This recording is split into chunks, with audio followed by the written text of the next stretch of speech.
Sejam bem-vindos e bem-vindas a mais um episódio do IAQI, o podcast que traz discussões relevantes sobre o impacto da inteligência artificial na comunicação, no entretenimento e consumo. Hoje nós vamos falar sobre o poder da tecnologia como ferramentas de inclusão e transformação social e como a inteligência artificial pode ser usada para empoderamento de jovens e comunidades.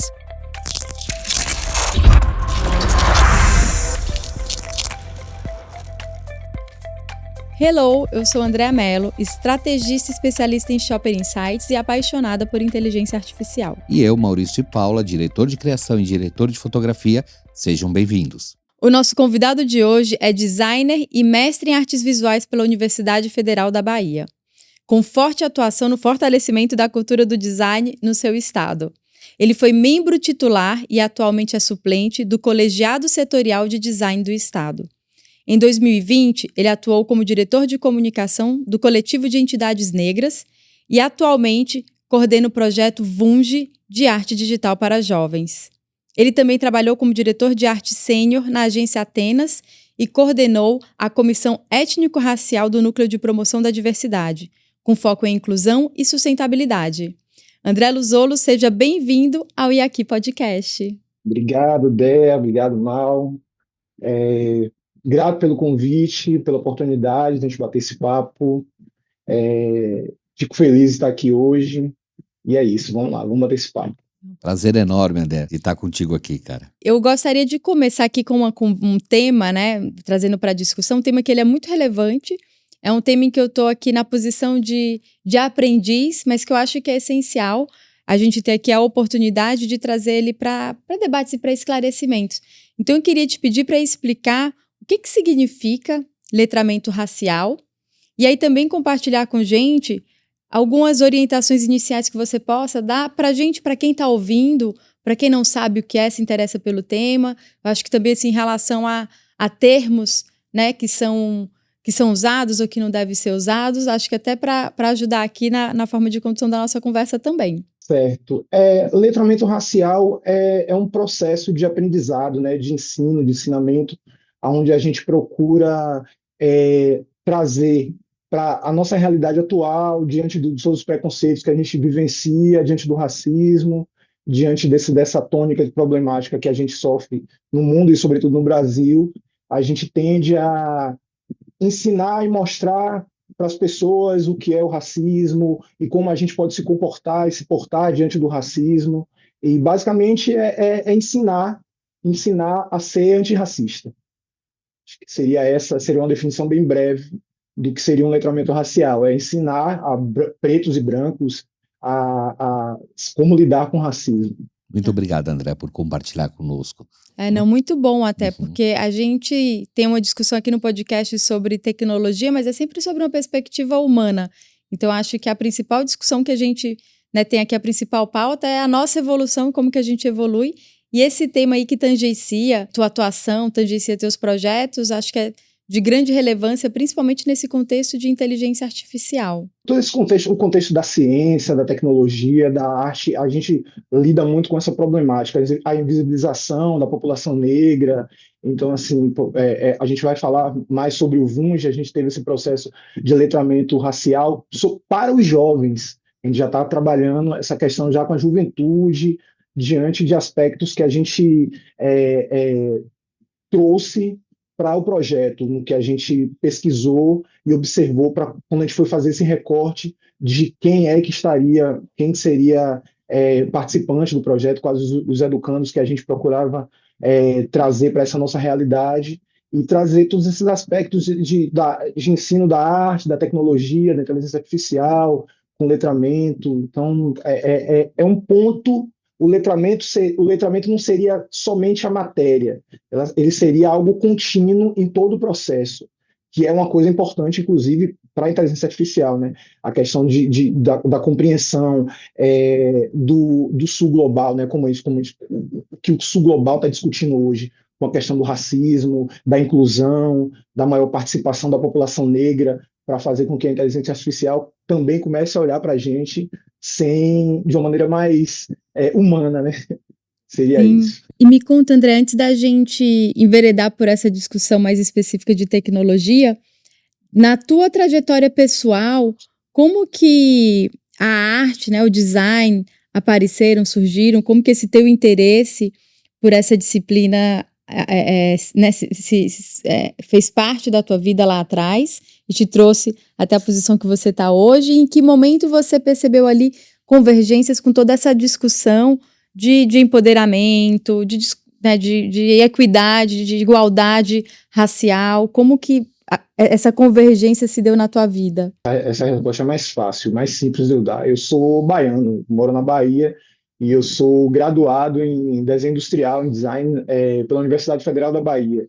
E eu tive um professor negro, apenas um professor negro na universidade. Caraca, Então, sim. assim, na graduação eu tive um professor negro que foi um professor substituto, e aí no mestrado eu já tive mais alguns dois professores. Então, assim, eu fui militante também, estudantil, fui coordenador geral do centro acadêmico, e eu busquei promover, a minha faixa etária, eu acompanhei a construção das cotas na UFBA. Então, eu tava ocupando a reitoria, estava lutando para que as cotas surgissem, uau, que as É, cotas surgissem. Então, assim, eu estava no meio da tempestade. Então, assim, o bem mesmo. debate racial, trazer o debate racial, a importância do debate racial dentro da universidade já foi fundamental e vital para mim. Então, assim, eu, enquanto coordenador, eu busquei promoção de debates sobre racismo e sobre letramento, a gente não chamava ainda assim. A gente já tinha essa perspectiva dentro da universidade. Alguns professores apoiavam, outros professores não apoiavam, poucos professores apoiavam, Uhum. mas vivenciar essa realidade, eu fiz parte da comissão de reestruturação curricular dos 4 cursos, na Escola Belas Artes temos 4 cursos, artes visuais, licenciatura, decoração, design interiores e design gráfico hoje, né, que é design, que era desenho industrial na época. Eu fiz parte das 4 comissões de reestruturação curricular e lutei dentro das comissões para que a gente tivesse disciplinas que, por exemplo, tinha disciplinas em sociologia, que era arte negra, e a gente não tinha arte negra em Belas Artes. Não tinha, de fato. Eu posso falar isso porque também eu sou formado em desenho industrial, assim como você, e de fato nós não tínhamos. O máximo que a gente via era muitas das vezes quando um professor trazia essa temática para dentro da escola, ou seja ela a questão preta, seja ela a questão indígena, isso era por iniciativa de algum professor e não pela grade curricular. A gente tinha uma professora que ela tinha descendência indígena e ela que buscava esse tema dentro da faculdade. Posteriormente apareceu um professor também que fez uma especialização em arte negra, Perfeito. mas já foi mais para frente. E a gente tem grandes referências de artistas negros na Bahia, né? Juarez Tá, Paraíso, Jaime Sodré, inclusive, atuando sim. na área do design, era um professor negro. E Uhum. minha grande referência, meu grande professor, meu grande mestre, uma pessoa que me trouxe para protagonismo, me promoveu e me fez ser protagonista dentro da universidade, por ele enxergar em mim a perspectiva de que eu era um jovem que podia mudar aquele cenário ali. Ele investiu em mim pesado, né? E é meu irmão de santo, ele é iniciado no mesmo terreiro de Candomblé que eu sou iniciado, Demais. falecido já, mas é uma memória que eu tenho com muito afeto e muita saudade. E André, como que a inteligência artificial surgiu assim na sua vida? Com necessidade profissional.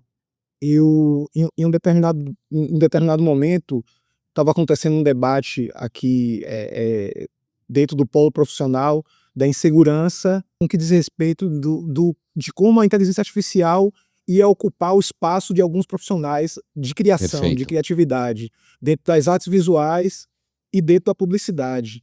Naquele momento eu não me senti inseguro nesse sentido, porque eu sempre acho que tecnologia vai sempre servir como sempre ser ferramenta.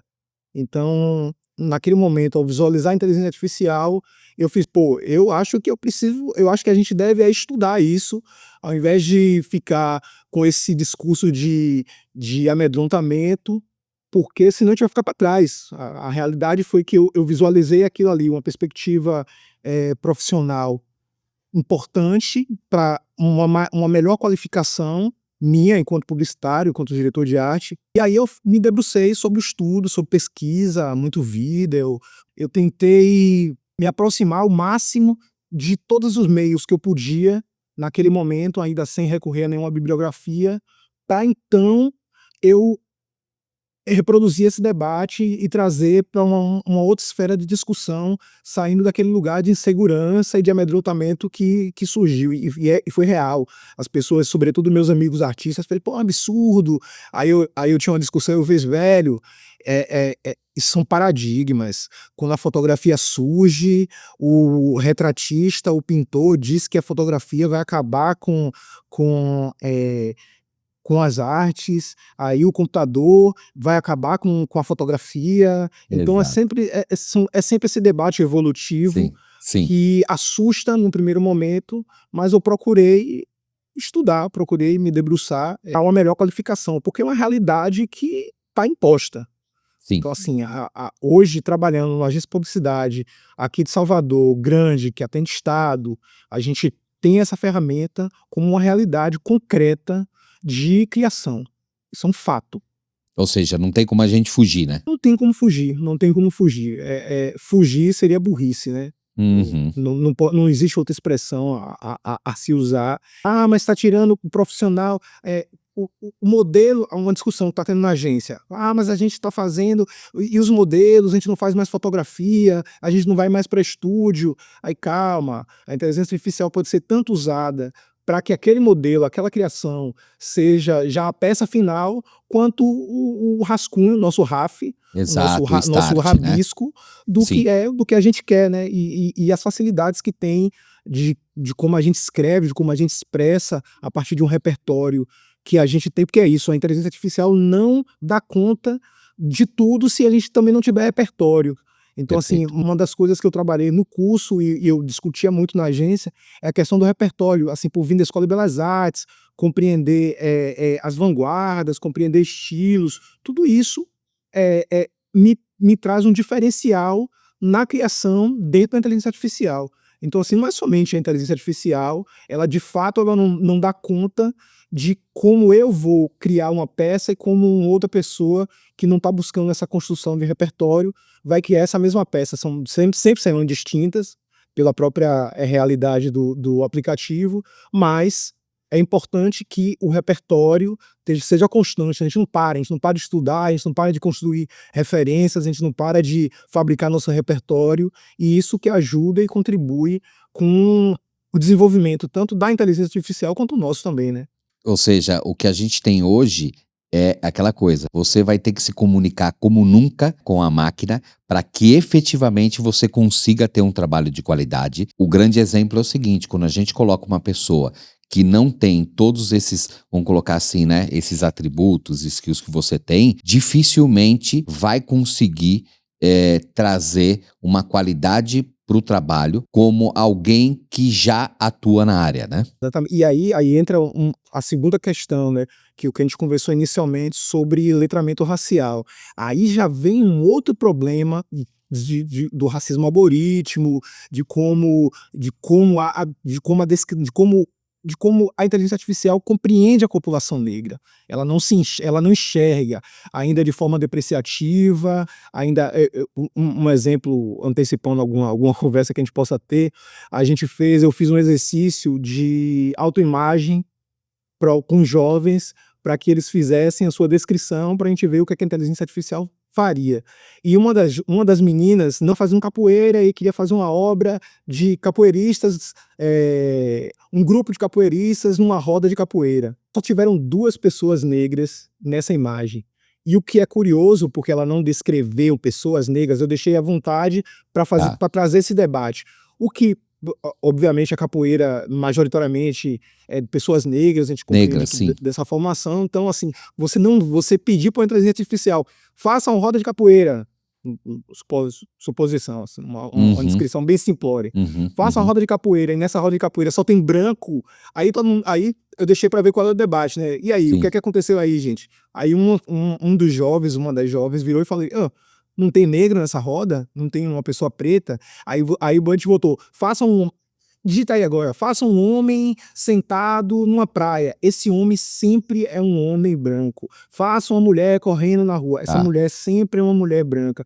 André, pelo que você colocou aqui pra gente, né? Você primeiro entrou em contato com as ferramentas de IA na tua atuação profissional. E aí, em que momento você percebeu que essa tecnologia poderia ser usada a serviço do teu propósito de diversidade racial, de letramento racial? Teve um determinado momento que eu estava trabalhando que um determinado aplicativo que eu estava usando da Adobe, ele não reconhecia a palavra negro, ele não deixava, ele bloqueava. Quando eu colocava a palavra negro, ele bloqueava. Dizia que era por conta de política de não sei o quê, aí não deixava negro, preto. Porque assim, será por uma questão Da língua. da língua, né? Porque quando se a gente Nigger, falar black, nigger, exato, exatamente. Mas é um Você problema quer- deles, não nosso, né? É um problema Perfeito, deles. perfeito. Essa que é a discussão, essa discussão do sul global que tanto se fala, é justamente por isso que ele precisa aprender essa diversidade da linguagem também. E aí ele aprendeu. Hoje eu coloco um homem negro e ele não bloqueia Te mais. traz. Ele Perfeito, ele me perfeito. traz. Então eu gosto de usar a palavra adestramento. A Tá. gente tem que trabalhar com adestramento mesmo do software, com a inteligência artificial, que ela uma hora ela resolve. Você sabe que assim, André, a gente teve aqui um episódio com o Rogério e ocorreu algo semelhante, vamos falar assim, não tem a ver com a questão da raça, mas tinha a ver com a questão do trabalho que ele estava desenvolvendo. O Rogério fez um trabalho que é Isolda Tristão, né, que foi uma peça ao qual foi feita no Teatro Municipal e ele fez todo um trabalho, né, de projeção em cima disso e aí envolvia a questão dos refugiados, tá? E quando ele também, inicialmente, para gerar essas imagens, ele começou com essa busca de refugiados, e quando a gente fala de refugiados, é uma coisa mais global, né? Porque ela não está só necessariamente interligada com uma questão racial, ela está ligada com questões de guerras intercontinentais. O Rogério, você sabe que ele teve essa mesma dificuldade. No início, a plataforma colocava para ele como assim, não poderia exibir determinadas informações porque aquilo barrava numa questão de política da plataforma. Vou aproveitar a palavra política, né? O que a gente está fazendo é política também. Não adianta a gente pensar que a gente está adestrando o aplicativo, a gente está adestrando a inteligência artificial, mas na verdade a gente também está promovendo a inclusão, e essa proposta e essa promoção da inclusão é fazer política. E inevitavelmente haverão grupos que se importarão com isso e outros grupos que não se importarão com isso, que aí eu meio que respondo sua primeira pergunta, Dea. Quando a gente diante desse problema, a gente tem que, de alguma forma, eu, enquanto militante, enquanto atuante no debate racial, no letramento e numa proposta inclusiva, progressista, eu tenho que, dentro da minha própria profissão, dentro da minha compreensão sobre a cultura visual, sobre publicidade, sobre design, sobre artes visuais, eu preciso trazer esse debate para esse lugar. Porque se a população negra ou as pessoas que buscam, as pessoas sensíveis que buscam esse processo inclusivo não atuarem, vai ficar como está. Vai barrar o negro, vai barrar o refugiado, o vai indígena. barrar certos... Outro problema que eu tive que eu tive que recorrer a Bell Hooks, foi pessoas gordas, velho. A gente não consegue colocar gordo, a gente não conseguia colocar gorda. Então, assim, a questão da autoimagem, quando a gente tinha jovens, eu tinha trabalhando com jovens que não eram pessoas magras, e elas romperem essa barreira de, vou falar uma mulher dançando no Pelourinho, uma mulher dançando numa praça, assim, numa descrição. Essa mulher nunca viu uma mulher gorda, e a gente fala, não, você não é uma mulher magra, você não é uma menina magra. Aí ela, professor, então vamos botar. E aí a gente não conseguia. Sim. A gente não conseguia fazer com que gerasse uma imagem de uma mulher, e aí a gente vai pro ChatGPT para tentar buscar expressões. Ô, ChatGPT, Uhum. fala aí uma expressão melhor para pessoas gordas. E aí chega Sim, aquelas ajuda aí. expressões, não rolam aquelas expressões, e a gente se Uhum. depara também muito com a questão da língua, né? O fato Sim. também como eu trabalhei com jovens de periferia, que muitos, inclusive, não tinham nem. Alguns não tinham nem acesso a computador, nunca tinham pego em computador, velho. Uhum. Foram coisas surpreendentes. A gente trazer esse debate tecnológico e político é um processo duro, lento, que a gente teve sempre essa preocupação de trazer vários debates para a construção, para justamente construir esse repertório, para a construção da imagem, para justamente da obra de cada um, para justamente construir esse repertório. Por isso que a gente teve uma dinâmica, não sei que horas eu vou falar sobre o projeto, mas a gente teve uma dinâmica onde a gente primeiro estudou história da arte e cultura negra, depois a gente fez letramento racial, depois a gente foi estudar artes plásticas, desenho e pintura, porque o que a gente queria? A gente queria que eles e elas ali naquele momento compreendessem a história do nosso país, a história da população negra, a história da atuação da população negra no Brasil para as artes. A gente foi bem focado nas artes visuais, né? Isso fica bem claro que eu foco muito na questão da cultura visual. Então a gente trabalhou a questão da história, a questão de personalidades e personagens negros para construir essa referência, a referência primeiro, depois a gente veio com o letramento racial, justamente para falar, ó, tá ligado que você é preto e você precisa entender que ser preto é se afirmar, ser preta é se afirmar, é se mostrar na sociedade, então você precisa fugir de certos vícios, fugir de certos preconceitos que a gente responde, compreender comunidade, compreender ancestralidade. A gente veio com esse papo no letramento. O professor George Oro, que foi professor de letramento racial, ele trabalha com cultura pop, ele trabalhou com cultura pop, com desenhos animados, onde ele mostrou o racismo, depois trabalhou com quadrinhos e personalidades. E aí depois a gente veio com as artes plásticas, então a gente passou por todos os cânones das artes plásticas europeia, africana, e aí, quando eles têm todo esse repertório, aí a gente entrou com arte digital. Aí eu entrava com IA e um outro professor com software, né? Aí a gente já tinha uma consciência efervescente ali daquele jovem, já uma compreensão da construção do seu repertório e do seu repertório político, seu repertório artístico e do seu repertório político. O processo foi esse. Então não tem como a gente atuar senão dessa maneira, promovendo a política e ocupando esses espaços, porque se a gente Uhum.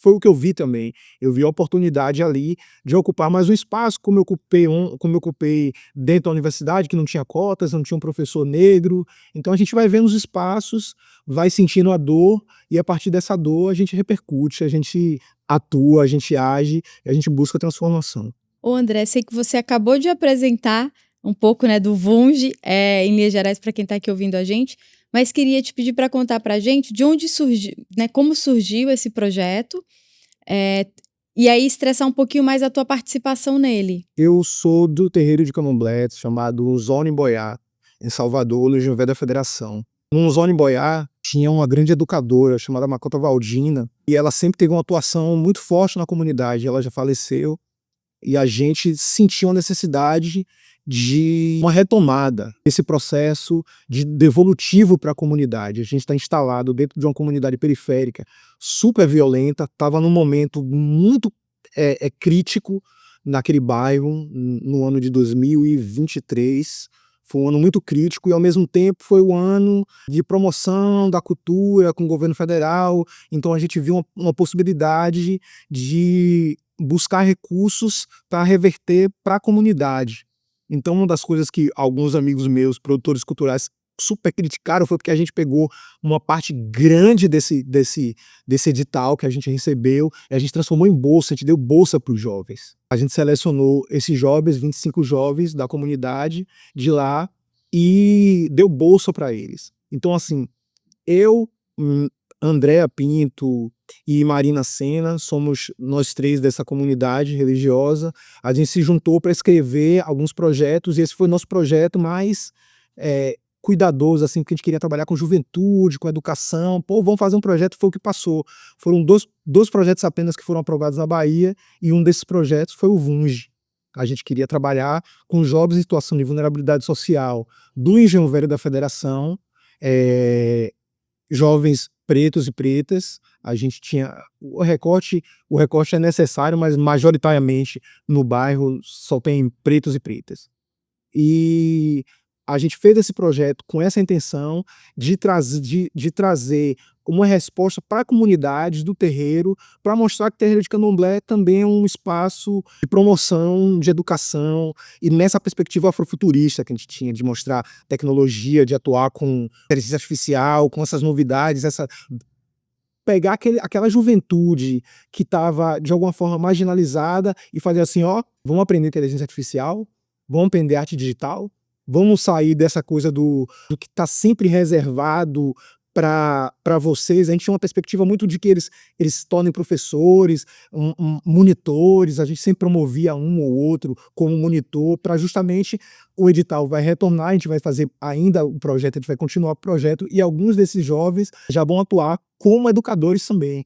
Ou seja, o multiplicador, né? Exatamente. Porque não tem como você fazer um projeto, que foi um projeto que durou 6 meses, você não tem como você fazer um projeto desses 6 meses e tchau, galera, acabou o edital, fiz o relatório final, entreguei para o governo, que projeto lindo, publica nas redes sociais. Não, a gente queria continuidade, e a gente queria que esses jovens tivessem uma perspectiva profissional.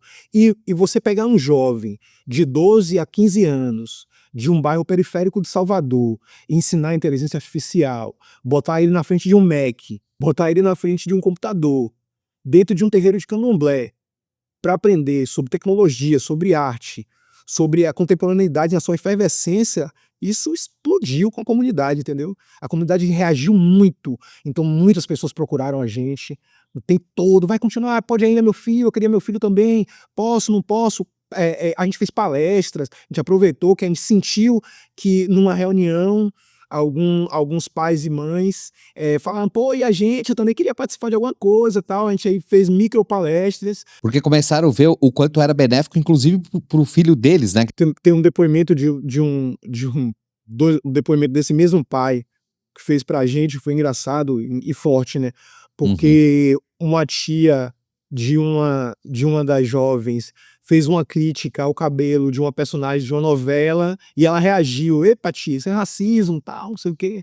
E aí, quando o pai falou isso pra gente, pô, ela procurou um problema com a tia, porque ela tava criticando o cabelo, e aí ela não sai do computador agora, só fica em cima do computador, eu não consigo mais trabalhar com o meu computador, ela só fica nesse negócio, e ela ficou louca por inteligência artificial, ficou louca. Sim. Produzindo, Incrível. e o trabalho dela ficou magnífico. Eu cheguei a mandar para vocês, depois vocês mostram aí como os trabalhos ficaram. Foi massa. Pronto. Ô, André, eu quero aproveitar esse momento para te parabenizar por esse projeto tão bonito e de grande impacto para a comunidade. E aí quero também te pedir para me contar se tem uma história por trás desse nome, porque desde o momento que eu li eu fiquei muito curiosa para saber. Vunge, né? Sou da tradição Angola, Candomblé Angola.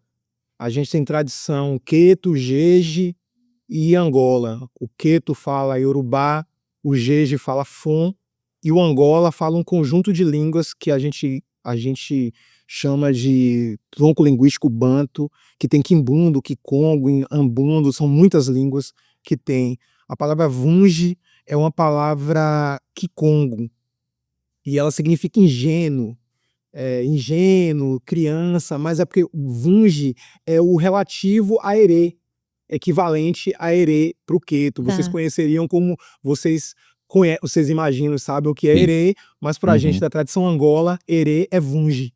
Então seria criança.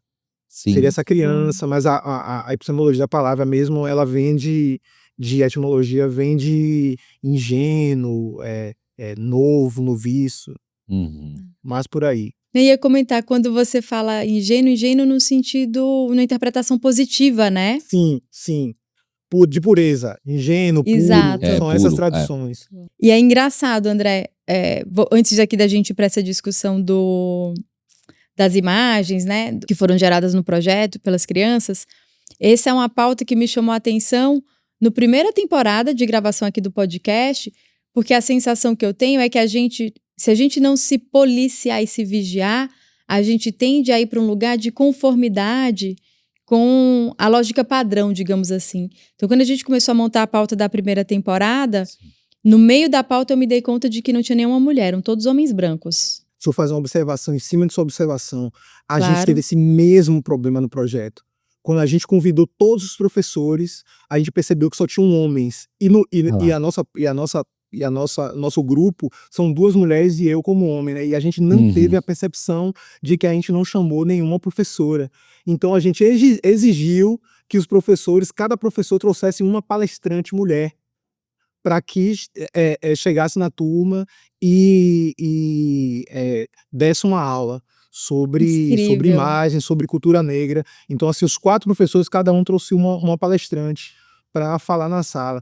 E a gente também teve essa preocupação desses jovens, foi metade homens, seleção, metade mulheres. A gente também teve essa preocupação. Então, e eu fiquei incomodada porque foi um ponto cego meu, inclusive, também, né? E aí, quando eu percebi, perguntei como não tem nenhuma mulher. E eu fui atrás das mulheres incríveis que eu conheço. Mas aí ficou o incômodo que a gente já tinha comentado. Sim. Acho que assim, a gente ficou também com um incômodo etário. E aí nessa segunda temporada a gente tem jovens estudantes. E o incômodo étnico. Assim, gente, não tem um preto. Por isso que desde o momento em que a Gica comentou comigo sobre você, sobre o seu projeto, eu fiquei muito curiosa, querendo muito entrar em contato com você e conversar. E o teu Instagram é fechado, então eu comecei a te seguir, achando que ia seguir, e aí não abria, eu falo, Gica, eu preciso, ele não me aceita, ele não me segue de volta, como eu faço para conversar com o André? Ela me falou. Porque é importante a gente se obrigar a sair, a nos policiarmos, nos vigiarmos e sermos esse agente de mudança. Exatamente. Se discute muito de forma jocosa sobre a pauta identitária, né? E de alguma forma a gente precisa remodelar esse discurso para ter essa compreensão, voltarmos a ter essa compreensão da necessidade de cada vez mais inclusivo e diverso. Mulheres, sem etarismo, sem conflitos étnicos, raciais. Então, assim, viver essa tensão é necessária mesmo, porque eu gosto muito de falar que o racismo é uma doença que e inclusive uma doença incurável, né? Então a gente tem que ficar tratando, é a diabetes. A gente tem que fazer dieta, a gente tem que tomar nosso remédio todos os dias, se cuidar para não cair, porque se a gente não ficar se monitorando, se a gente não ficar se observando, e se a gente não ficar ciente de que a gente também vai reproduzir esses problemas, e todos nós aqui temos filhos, né? A gente estava conversando anteriormente, então assim, eu fico muito preocupado, eu tenho 3 filhos, cara, 10 de 11 e um de 3. Então assim, eu fico muito preocupado com a forma com que essa sociedade está se transformando e se retransformando, e como ser cada vez mais inclusivo. A gente tem um momento histórico do Black's Beautiful, do Negro é Lindo aqui no Brasil, que a imagem do preto aparece cada vez mais na comunicação, na publicidade, sobretudo a partir dos políticos de esquerda, que tiveram mais essa preocupação. Estou falando exatamente na Bahia, né?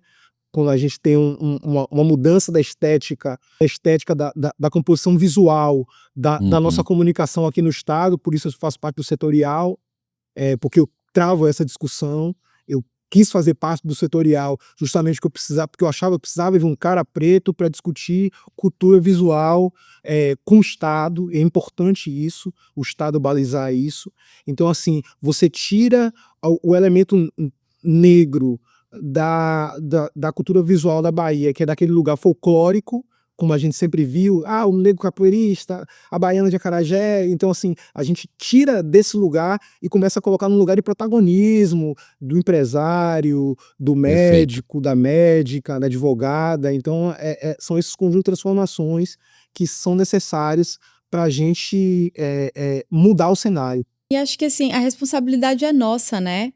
o viés que aparece na inteligência artificial nas plataformas é um viés humano. Ele não brotou lá do nada, né? Ele é um retrato da nossa sociedade, de quem nós, enquanto coletivo, somos. E isso só vai mudar se a gente mudar, né? Passa pela gente, não é uma questão só tecnológica. A gente comentou de Gica aqui. Gica traz um debate incrível porque ela discute numa perspectiva comercial, né? Rentável. Isso tudo dá dinheiro. O Black Money tá aí mostrando. Então a gente também tem que trazer para o empresariado, trazer para uma outra comunidade que tem um discurso mais liberal, de que a importância da inclusão também é rentável. Então Exato. o debate é amplo. Sim. O debate é amplo, tem muitas pessoas discutindo muitos aspectos. André, vamos dar uma olhada nas imagens das crianças do Vund? Olha, eu tô aqui com uma imagem que eu acho que foi gerada pelo Cauã, tem o nome dele. Cauã, acho que ele fez a presidente. Conta um pouquinho pra gente. Eu fiz alguns exercícios para essa construção. A gente fez alguns mapas de ideia para gerar repertório, para gerar o gosto de cada um individualmente. A gente teve orientação individual, né, com cada um separadamente. E a gente colocou como critério, como exigência, que tivesse sempre a temática negra. Obviamente, eles já estavam cientes disso, já estavam construindo dessa maneira, mas a gente quis deixar mais transparente de que que era importante que eles fizessem um trabalho dessa maneira. Então, assim, o primeiro exercício, eu vou fazer um percurso rapidinho. O primeiro exercício que eu fiz, que eu tinha falado, foi o exercício de autoimagem. Então, eu pedi para que eles fizessem a minha descrição, eles escrevessem a minha descrição, porque se eu botasse para cada um fazer sua descrição ali, ia virar uma gozação com menina, então você sabe como trabalhar com menina, né? Então, eles fizeram a minha descrição, cada um escreveu, me descreveu ali, aí eu brinquei com cada um, a gente quebrou e a gente construiu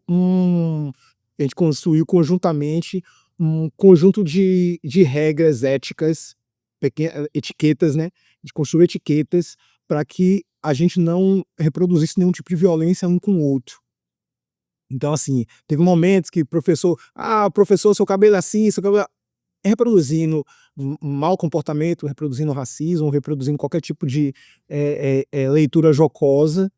A gente fez esse exercício primeiro comigo e depois fez com cada um deles. Cada um deles fez a sua própria descrição e aí fazia só autoimagem para tentar chegar o mais perto possível para entender a ferramenta ali, a mecânica da ferramenta. Eu sou uma garota afrodescendente que tem um cabelo castanho claro, cacheado, olhos castanhos, um pouco escuro. A minha cor é parda, com sobrancelhas finas. Com 1,50 m de altura. Certo? Com uma calça clara e uma camisa de manga branca.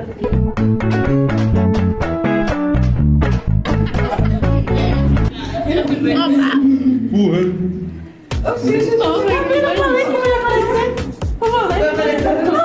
Rapaz, viu? Vou mostrar você aqui. O coque tá em cima, não é atrás também. Tá. Depois Isso, a gente fez... André, só te cortando um pouco, isso falando de uma ferramenta de imagem generativa, é isso? Isso, imagem generativa. Tá, perfeito. Trabalhou com imagem generativa, Perfeito. exatamente. Tá, legal. Isso. Esse daí, específico Cauã, desculpe, esse é de Cauã específico, foi um exercício que eu pedi para que cada um fizesse uma imagem de uma temática negra e ele falou de uma mulher presidente preta. E aí gerou o presidente dos Estados Unidos, né? Você viu aí que não fez um recorte, mas ele tinha falado, ele queria uma mulher. E eu acho que essa imagem é curiosa também, que acho que só tem ela de pessoa preta na imagem toda. Acho que todas as outras pessoas na me imagem chamou a são pessoas atenção. brancas. Tá. Não, e são Porque todos ele fala- homens também. Só tem homem e branco aplaudindo. Muito Exatamente. louco, né? Ele fala que é uma presidente mulher preta, mas a inteligência artificial vai ali, pontual, né? Pronto, tome aqui sua mulher preta presidente. Agora ele entende que é presidente dos Estados Unidos, que é o lugar comum, né? Fica uma coisa bem parecida com Casa Branca aí, uma coisa assim. Uhum. Sim, as colunas. Presidente, ele compreende o país genérico como os Estados Unidos e compreende que a comunidade aplaudindo ela ali é uma comunidade branca, majoritariamente branca, então, Sim. exclusivamente branca. Você É. falou das imagens, né, como se fossem quase autorretratos feitos com inteligência artificial. Eu tenho aqui a imagem da Daisy, imagino que seja um autorretrato. Uma menina se olhando no espelho. Esse aí não é um autorretrato não, mas é uma descrição dela de como se a gente construiu pequenas histórias. Então ela falou assim, eu num quarto, uma menina preta no quarto se ajeitando, não é uma descrição dela, mas de como ela imaginava, talvez o inconsciente seja ela aí, mas ela não produziu uma descrição. Acho que tem um menino com os dreads assim, esqueci o nome dele. Tem, Pedro. Esse Pedro. Pedro foi uma Aqui. autoimagem que ficou perfeita, é muito igual a ele, muito igual a ele. E a gente, para chegar nesse cabelo aí, a gente lutou, viu?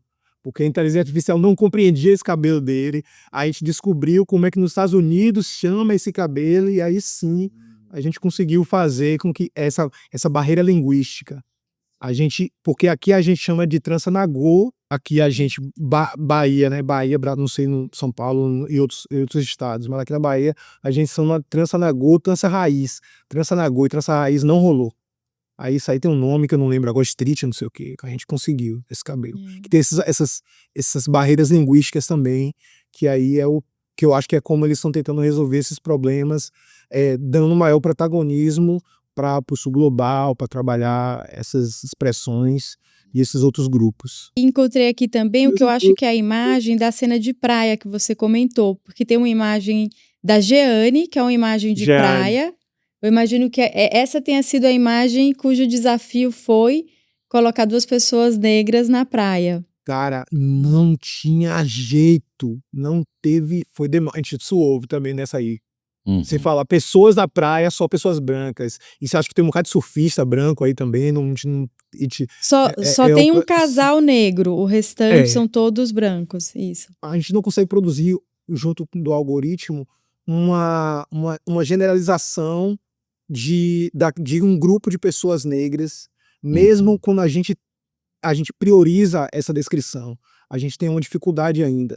E eu, como tô atuando na publicidade também, atuando nesse sentido, e trabalhando muito com alguns softwares, Midjourney, o Firefly, o Bing, eu tô trabalhando com alguns desses, é muito difícil ainda. A gente não consegue, a dificuldade, se é difícil, pessoa negra, você conseguir uma pessoa parda, nossa! A gente não consegue essa pigmentação diversa que a gente tem no Brasil, é dificílimo. Isso. É dificílimo você chegar numa pessoa parda, uma pessoa negra que tem uma pele mais clara. Eu encontrei aqui uma imagem que eu achei bem curiosa e queria saber qual que é a história por trás dela, que é a imagem do João.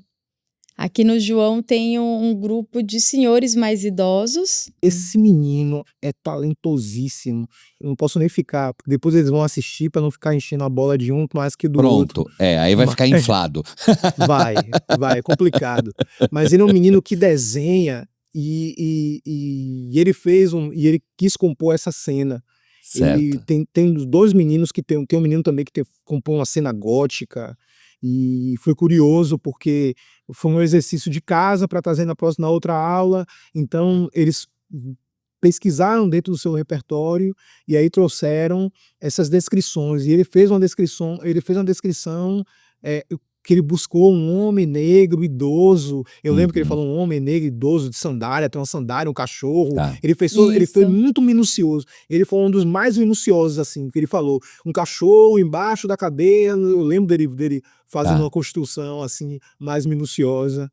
Que ele quis fazer o exercício dar mais complexidade para o exercício. E aí tem outra imagem aqui que me chama bastante atenção, não só a qualidade estética da imagem, mas pela composição da cena, que é uma imagem da Emily. Não, eu ia comentar da Emily. Essa menina também é massa.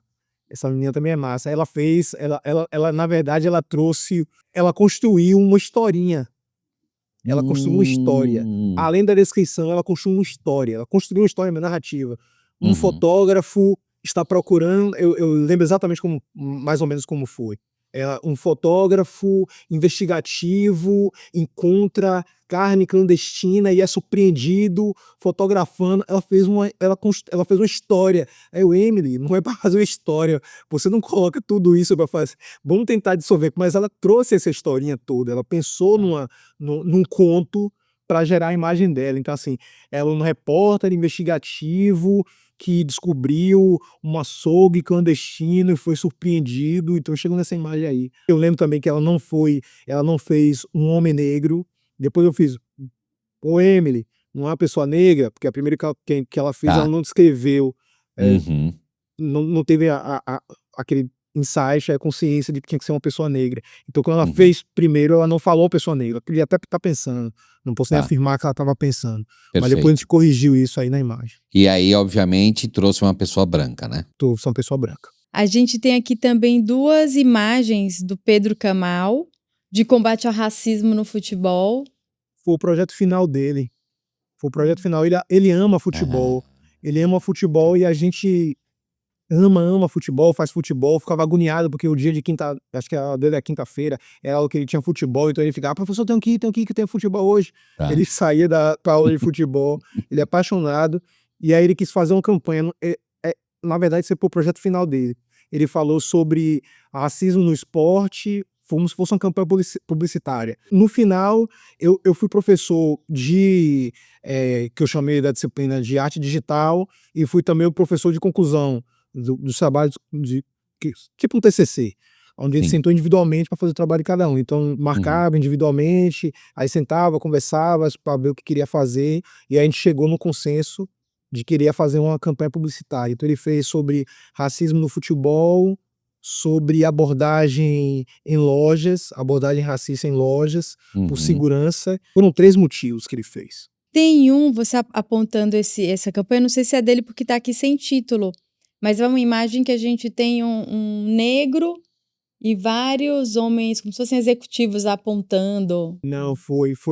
Essa imagem é curiosa porque ele fez uma descrição bem violenta. Ele queria policiais apontando armas para um homem negro, que de alguma forma é a realidade que ele vivencia no bairro. É um bairro violento, de abordagens policiais violentas, como todos os bairros periféricos do Brasil. Uhum.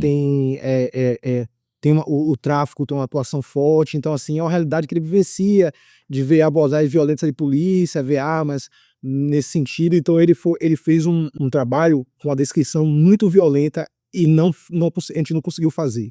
A inteligência artificial não reproduziu.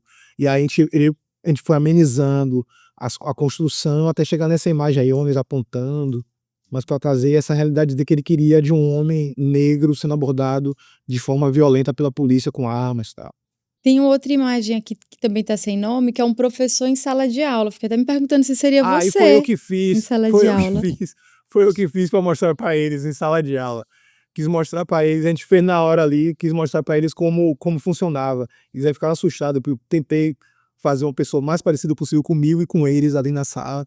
Mais ou menos, nossa sala era mais ou menos assim, quase que igual. Tem outra imagem aqui que a gente ainda não comentou, que é da, não sei se pronuncia Maria ou Mariá. Mariá é uma menina numa cachoeira. Ela é do terreiro também. Ela é uma menina ainda abiana, né, que são as pessoas que ainda não se iniciaram e estão frequentando, já faz parte da comunidade.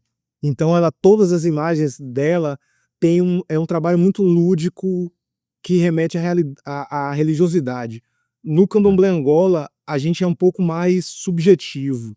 O candomblé Queto, que é o mais comum, mais conhecido, Xangô era um rei e foi divinizado, é assim que compreende. O ancestral, que foi um rei. No candomblé Angola é diferente. Eu, por exemplo, eu sou de Luango. Luango é o sol. Então, assim, meu pai é o sol. Eu sou Ogã Tata de Kayala. Kayala é equivalente a Iemanjá. Só que eu não sou pai de Iemanjá, não sou Tata de Ogã de Iemanjá. Eu sou Ogã do mar inteiro. Seria assim, a gente trabalha muito com elementos da natureza. E ela é uma menina que é de Iemanjá, Kayala, com o Dandalunda, se eu não me engano, não lembro qual é o outro santo dela. Mas ela gosta muito dessa coisa do contemplar a água, o mar, a cachoeira. Tem um outro trabalho dela, que são meninas com pés dentro da água, assim, que é bem bonito também. que é um trabalho dela. Ela sempre remete o trabalho dela a essa coisa da religiosidade, da relação com os elementos naturais, a natureza. Ela sempre pensou os trabalhos dela dessa maneira. Eu queria te pedir para contar um pouquinho para a gente o impacto desse projeto na vida desses jovens, um pouco da transformação que você viu acontecer, ou de como foi o momento, né, do encerramento dessa turma que participou do projeto. É bem emocionante falar sobre o resultado, né? Porque eu lembro de meninos e meninas muito, mas muito tímidos. Tinha um menino que a gente fez uma seleção numa escola municipal lá de Salvador. E tinha um menino que um professor tinha dito para mim que ele era muito talentoso, que ele desenhava muito, procure ele. Até um colega meu da faculdade, que era professor nessa escola, aí falou, pô, procure ele e tal, e ele não quis mais se inscrever. Aí eu virei pra diretora, falei, pô, você pode me levar na sala pra falar com ele? Aí eu fui até a sala, falei com ele andava assim, ó. Não é brincadeira não, ele andava assim, cabeça baixa. Eu fui na sala, fiz, e aí, velho, você desenha, tá? Ele desenho. Por que não quer se inscrever? Você falou que queria, ele fez, pô, não quero mais não. Por quê? Não quero mais não. Por quê, velho? Tá com vergonha? Ele, não sei. Aí eu pegasse o desenho pra eu ver. Aí ele pegou os desenhos dele, sentou no chão, ele ficou vendo. Eu falei, pô, velho, você desenha muito. Ele fez, não desenho não, velho. Eu falei, não, velho, você desenha muito mesmo. Ele fez, não, professor, meu desenho é ruim. Aí eu virei e falei assim, beleza, então vamos lá. Eu sou formado na Escola de Belas Artes, tenho graduação em design, tenho um mestrado em artes visuais, estou dizendo que seu desenho é ótimo. E aí, qual é a sua formação para me dizer que seu desenho é ruim? Aí ele, se o senhor está dizendo, e ele foi um dos meninos que entrou no projeto arqueado assim e cresceu. E ele não quis fazer nenhum trabalho ele fez trabalho dos exercícios de inteligência artificial, de arte digital, mas ele foi o único que disse, não, professor, eu quero pintar um quadro. E ele nunca tinha pintado quadro. E o quadro dele é um espetáculo. Espetáculo. É porque faltou mostrar como fugir um pouquinho do tema, eu não mandei. Mas assim, talentosíssimo. Ele fez um quadro lindo. E eu vi muito isso, muitos meninos e meninas que chegaram. Teve uma aula, a primeira aula que eles pegaram no computador, alguns jovens viraram 2 ou 3, nesse universo de 25, 2 ou 3 viraram e falaram assim, não, eu não sei mexer no computador não. Aí eu falei assim, você nunca pegou no computador? Eu falei, não, nunca peguei no computador. Oi? Como você não pegou no computador? E sua escola tem computador não? Tem, mas eu nunca acessei, não chegou em minha série não, eu nunca acessei computador. Então você ensinar arte digital para meninos que nunca pegou no computador, não sabia onde ligar o computador. E você sair com um menino, uma menina produzindo, trabalhando com Photoshop, com Illustrator, com IA, Ai, que jornada linda. É fantástico, fantástico. Você vê, e aí aquilo, né? A gente tem muito limitado pelo capital. Então, eu queria pegar os computadores e dar para eles. Queria ter grana para dar um computador para cada um, para que eles tivessem continuidade nesse processo. A gente, infelizmente, a gente não dá conta, a gente não vai trabalhar ali nessa coisa da microfísica, do poder, né? Trabalhar ali com pequenas comunidades, a gente trabalha com um mínimo para que eles fomentem, mas é muito difícil. Uma hora a realidade se impõe. E essa realidade é a precariedade, é a ausência do poder público para pegar. Você chega em Salvador hoje, um projeto como esse, que trabalha com tecnologia, com arte, para jovens, e num bairro violento, indo na contramão da questão da violência. E engraçado, e eu não posso deixar de falar sobre isso, mesmo sendo um tema forte, a comunidade do Engenho Velho, ela tem algumas facções dentro delas. Certos jovens não podem ir para lá ou para cá, eles ficam meio que isolados. E a gente conseguiu dialogar de alguma forma para que todos estivessem fardados e tivessem acesso. Então, assim, ninguém mexia com os meninos. A gente conseguiu dar essa mobilidade dentro da comunidade, e aquelas pessoas que estavam lá, que são pessoas sujeitas à violência também ali, a gente tem que, é uma discussão muito ampla, aquelas pessoas que estavam ali também contribuíram com, não, deixa os meninos que eles estão estudando, que estão um projeto massa aí, deixa eles quietos aí, para eles trabalharem. Pelo que você está colocando, é um projeto que terminou mobilizando toda a comunidade em torno dele de alguma forma, né? Não só as crianças que participaram e suas famílias, mas todo mundo faz parte da comunidade. Foi a procura, sobretudo a procura, a repercussão. A gente fez algumas atividades na rua, a gente fez lambe-lambe para sair da tela também, né? A gente fez Sim. essa construção do repertório, Uhum. criar diálogos com a comunidade vê os meninos trabalhando, então isso repercutiu. O que é isso? Ah, a gente está fazendo isso, isso, isso. E também a TV educativa daqui fez uma matéria e repercutiu ainda mais. E é um terreiro que é conhecido, que é um terreiro que foi a Casa Imacota Baldina, que já fazia projetos educativos de alfabetização para adultos no terreiro, lá da comunidade. Tem projetos de profissionalizantes ligados à eletrônica. Então, assim, ela já vinha com o trabalho e a gente e, na verdade, o que é que somos nós, os mais novos, né? A gente está dando uma resposta a essa nossa ancestralidade. E aí, falando de candomblé mesmo, a gente é esse aglomerado de ancestrais e de energias que fazem com que a vida se movimente e que a gente sobreviva e que a gente não pare, né? Então, seguramente, a energia de Makota Baldini estava presente para fazer com que a gente se inspirasse e trouxesse para a comunidade mais educação, mais arte e perspectivas distintas àquela imposta por ela. Também tem a Négua da nossa casa, que é a mãe de santo, mãe Angélica. Ela também foi fundamental porque ela abriu a porta do terreiro para a gente. Ela cedeu o terreiro para a gente, cedeu o barracão. Então, um terreiro de candomblé tem movimentos, então ela parou algumas obrigações, parou algumas atividades para que aqueles jovens estivessem ali. Então, assim, a gente tem episódios de pessoas que não são da religião, que tiveram um primeiro momento de resistência e depois estavam dentro do terreiro de candomblé, porque a gente não faz proselitismo. A gente não queria... candomblé não bate na porta de ninguém chamando para você fazer parte da comunidade. Candomblé é um chamado, né? É um chamado muito pessoal, muito individual. Então, quando você é chamado, você vai estar no terreiro. E naquele momento não, era um projeto que tinha uma finalidade de promover a educação, de promover prospecto profissionalizante, e a gente tinha esse intuito. Então, em nenhum momento foi um espaço de proselitismo, de falar sobre religiosidade, sobre religião. Obviamente, a gente falou, quando você fala sobre cultura negra, não tem como se dissociar fugir, das religiões claro. afrodescendentes, não tem como. A cultura afro-religiosa é presente e foi quem sustentou toda a comunidade negra, né? Na verdade, a grande resistência, o grande movimento negro nasce dentro dos terreiros de candomblé enquanto espaços de resistência. Então, obviamente, ali eles vivenciaram essa energia. Mesmo que de forma subjetiva, eles compreenderam. E muitos dos pais e mães que estavam no projeto foram crianças da comunidade que conheceram essas pessoas de lá. Então, de alguma forma, teve um pai, por exemplo, que virou e fez assim: rapaz, eu fiz um curso de eletrônica aqui. Olha que mestre incrível. Mestre Queirinho, que é meu pai pequeno, que é da casa também. Mestre Queirinho, ele foi quem me ensinou a tocar cavaquinho. Ele pegava aqui a gente, ensinava a tocar os instrumentos, a gente fazia curso aqui, tocar os instrumentos aqui com ele, para samba, não sei o quê. Então, assim, já é um espaço de entendimento que é um espaço educativo.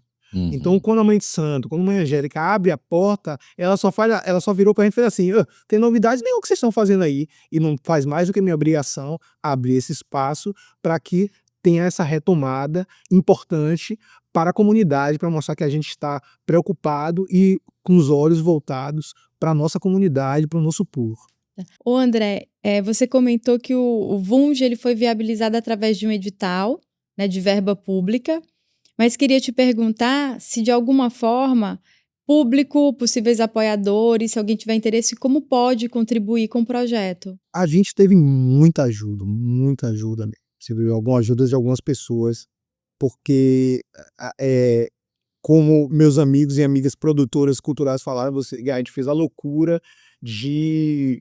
da bolsa, né? Então a bolsa por um pedaço grande do dinheiro da verba do edital. Eu nunca fiz produção cultural, nunca fiz isso. Foi o primeiro edital que eu fiz, foi o primeiro edital que a gente fez, na cara e na coragem, assim, porque, como eu tinha dito anteriormente, tinha uma discussão dentro do terreiro que a gente precisava, vamos fazer alguma coisa, vamos promover alguma coisa para a comunidade. Então, assim, eu escrevo.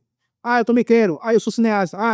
Eu faço a contabilidade, eu sou administrador. E no terreiro, no meu terreiro, tem muitos. Tem cineasta, tem músico, tem designer, tem artista plástico, tem poeta, tem cantor, tem escritor. Então, assim, é o engraçado e é real, que é um terreiro com muito artista. Então a gente aproveitou o edital, a retomada do Ministério da Cultura, e aí fez, vamos pegar todo mundo que é de arte aqui, então assim, todo mundo que participou do Ou projeto seja, todo mundo era da se engajou. comunidade. Todo mundo se Isso. engajou, né? Então, exatamente. Então, além do dinheiro ir para a comunidade, também foi para a comunidade religiosa, porque a gente pagou as pessoas do terreiro para ser professores, porque tinha um professor que é artista plástico e tinha outro professor que é historiador, e era da comunidade. Então, assim, a gente pegou a comunidade para dar essa resposta para a comunidade religiosa, para dar essa resposta para a comunidade do Engenho Velho, e fizemos. Mas a gente teve também alguns e algumas apoiadores, não vou citar o nome aqui porque eu vou esquecer. E eu sou essa pessoa que esquece, eu não quero passar por esse constrangimento, mas houveram pessoas que ajudaram muito a gente. Gica mesmo, essa eu vou falar. Gica mesmo foi uma pessoa que correu atrás, falou com várias pessoas, conseguiu uma verba. A gente comprou computador, a gente não tinha. A gente tinha pensado em alugar computador, mas alugar computador foi uma coisa meio insana. Então a gente conseguiu comprar alguns computadores, e eu peguei meu computador, eu tenho 2 computadores, peguei meus 2 computadores, o outro professor tinha 2 computadores, trouxe 2 computadores, pegou o computador e minha esposa, o computador enchei e trouxe vários computadores e botou para a galera trabalhar. Foi na cara e na coragem, nessa correria. Então, assim, para a ajuda do projeto, a gente tem nosso Instagram, que a gente parou no movimento agora, porque teve essa questão teve a exposição final agora, todos os jovens com a comunidade, com seus pais e mães lá, eu botei para cada um falar do seu projeto, explicar como foi massa, todo mundo falando. E aí é isso, a gente passou por esse momento agora a gente tá com o edital de novo na rua, a gente tá adiantado no processo de seleção, tem um outro edital que vai sair, a gente tem algumas outras vertentes, a gente agora vai trabalhar, a gente trabalhou primeiro com arte digital, aí agora a gente vai trabalhar com música, que também envolve inteligência artificial. A gente quer trabalhar a gente quer trabalhar com aspecto de produção também, a gente não quer trabalhar somente com instrumento. A gente quer botar a galera para ser DJ, para trabalhar lá na produção, por trás, para fazer toda a mecânica sonora, para dar esse suporte para uma comunidade que já tem muitos sambistas, que tem muitos músicos lá. Ao invés de a gente fazer um curso para um músico, então a gente quer trazer para o lado de cá, para o menino que vai editar, que vai ser acionado para ser o editor, para fazer uma edição de som, para trabalhar com inteligência artificial também nesse sentido. E a gente está tem essa vertente, né? A gente está com o edital, com esse de som, e está com o edital de cinema, que uma das nossas sócias, que ela é de cinema. Uma de minhas sócias, ela é de cinema. E aí a gente vai trabalhar com cinema e fotografia, que também envolve inteligência artificial. E aí eu sou o cara da inteligência artificial, Penny, que fica estudando som, imagem. André, vida longa ao Vunge. A gente tem 4 perguntas que a gente faz para todos os convidados que vêm aqui no podcast, que são perguntas mais relacionadas à tua visão sobre inteligência artificial, né? Trazendo um pouco mais de elasticidade, não focando tanto só na tua área de atuação. Primeira pergunta que eu gostaria de fazer para você é: qual aspecto da inteligência artificial hoje te deixa mais empolgado e fascinado? Não tenho como não deixar tão elástico assim, mas eu tenho que voltar à minha área. Eu acho que esse lugar de adestramento, de transformação e de um debate racial e de uma transformação antirracista, transformar a IA num espaço antirracista é um desafio mais empolgante que eu estou lidando hoje. Lidar com essas barreiras e sentir a evolução, compreender a evolução e debater isso com meus pares e eles também promover é o que está mais me empolgando hoje dentro da minha área. E uma IA que você gostaria que existisse no futuro, mesmo que a gente não tenha tecnologia hoje? Boa pergunta. Eu tô tão preocupado com a IA de hoje, que a IA do futuro. Que eu acho que a IA do futuro é essa IA preta, viu, velho? Acho que uma IA preta seria massa, viu? Muito bom, Se cara. tivesse essa inteligência artificial preta, Sim, que tivesse essa compreensão macro e pudesse exato. fazer assim, não, o cara e fazer assim, né? Eu quero um homem passeando na praia e fazer um homem preto passeando na praia. Acho Exato. que acho que só quero isso, eu não quero eu quero a IA preta. E o futuro da humanidade com a inteligência artificial em uma palavra, André? A primeira palavra que veio foi progresso, mas eu acho a palavra progresso um pouco exagerada, né? Mas as palavras que vêm assim, penso no exterminador do futuro, mas eu acho que é progresso mesmo, acho que é progresso mesmo. Se a gente acreditar que essa mecânica, que a IA pode ajudar, inclusive nesse processo de trabalhar a inclusão, a gente vai ter uma transformação social real aí. Porque se ela está me vendo, se ela está me escutando e se ela está mudando, essa minha contribuição, que é assim que ela funciona, de alguma forma vai chegar uma pessoa que é totalmente diferente de mim e que eu não vou ter um diálogo nunca. Então eu acho que, de alguma forma, esse é o lugar que eu penso do progresso, né? Que chegue a uma outra pessoa que esse adestramento, que essa evolução dela eh, possa promover essa política. Então talvez a palavra seja política. André, e num mundo onde as máquinas são capazes, né, de fazer coisas muito melhor do que a gente, né? O que você acha que nos torna verdadeiramente humanos? Aí eu vou ter que remeter para a religião. Eu acho que eu penso muito sobre ancestralidade e sobre o invisível. Eu vou falar sobre um exemplo de Makoto Baldini que é extraordinário, que mostra esse aspecto humano, né? Contrapondo a tecnologia. Perguntou para ela por que que ela acreditava em orixá, em Kiss, como é isso aí? Aí ela respondeu assim: como é que é a internet? O que é a internet? Você consegue pegar a internet? Uhum. Você consegue pegar a imagem da televisão? Esse impalpável não é energia? Em Kiss é essa mesma energia.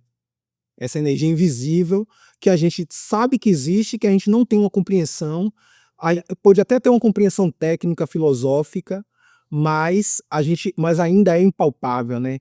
Então, assim, tal como a IA é impalpável dentro de tantos debates sobre propriedade intelectual, sobre apropriação, mas ainda assim é algo impalpável que é esse conjunto de tantas contribuições plurais. Então, o que dentro dessa atmosfera, o que é humano é justamente isso aí, o que é verdadeiramente humano é como a gente compreende o mundo, como a gente compreende as energias, como a gente compreende quem somos, e aí a máquina é só essa parte é impalpável, tal como é o inquice, tal como é o pensamento. Acho que é essa individualidade, essa nossa espiritualidade, acho que isso aí, acho que a IA não supera, não chega aí não vai chegar aí, essa Também acredito que não interpretação. chegue. Tão verdadeiramente, assim, tão não vai, não vai. É uma coisa que me emociona e que essa emoção é única. Muito obrigada por aceitar o nosso convite para participar do podcast, por enfrentar todos os desafios tecnológicos e percalços que tivemos pelo meio do caminho para viabilizar esse episódio remoto que a gente inaugura aqui na segunda temporada, mas que foi essencial a gente contar com a tecnologia também para tornar possível a gente trazer você, trazer o Vunge, trazer todos esses jovens para participar desse debate. Obrigadão também a vocês. Lembrei de uma cantiga aqui, vou cantar. Sisamoku leko simbelangue, sisamoku leko simbelan. Simbelangue, sisamoku leko simbelan. Singe, singe, balandaki pumbakako, singe, singe, balandaki kumbakako, oiembereke kumos, balandaki kumbakako. Essa cantiga fala de que a gente se a gente estiver unido, singue, singue, se a gente estiver entrelaçado, a gente vai balançar e a gente não cai. Então é isso aí, a gente tem que estar unido pra gente balançar e balançar esse coreto aí, e unidos a gente não vai cair. Que demais, André. eu gostaria de agradecer demais por tudo, pelo que você tem feito pela tua comunidade, pela tua religião, trazendo a inteligência artificial, dando mais acesso a toda essa galera, tá? E continue assim, dessa forma, levando aquilo que você acredita, né? Vamos falar assim, para o mundo inteiro, né? É isso, que continue sendo agente de mudança e de transformação positiva no mundo. Todos nós, né? Eu vou aqui fazer o nosso agradecimento final. Eu vou mudar um pouquinho, porque eu quero primeiro agradecer aqui a Gica por ter tornado possível esse encontro, né? Se não fosse por ela fazendo essa conexão aí da Bahia com São Paulo e do Piauí, porque eu sou do Piauí, né? Tô aqui também representando o Nordeste. Gica. Então, muito obrigada, Gica. Vamos fazer coração, você vai fazer? Eu vou fazer coraçãozinho, pra né? Gica. Te amo, Gica. Essa aí foi o meu grande encontro aí de São Paulo. Quero agradecer a Água de Coco do Zé, que aqui a gente tem a inteligência natural do coqueiro para a garrafinha. E aí, muito obrigado à equipe do Estúdio 1338, o Diego Notar Nicola e a Camila Aguiar, também que tornaram possível esse episódio hoje, com luz, com enquadramento e com toda a conexão tecnológica aqui à internet a nosso favor. E o meu muito obrigado, mais uma vez, por você ter chegado até aqui. E se você gostou, não deixa de dar aquele joinha pra gente, né, Dé? Se inscrever no canal. Like, fazer dancinha, deixar comentário. Pronto. E voltar para assistir a gente no próximo episódio. Até o próximo. Este episódio do IAQI Podcast foi apresentado por Andréa Mello e Maurício de Paula, produzido pelo Estúdio 1338, com roteiro criado por Andréa Mello em colaboração com ChatGPT e Claude. Locução em off gerada com Eleven Labs. Até o próximo episódio.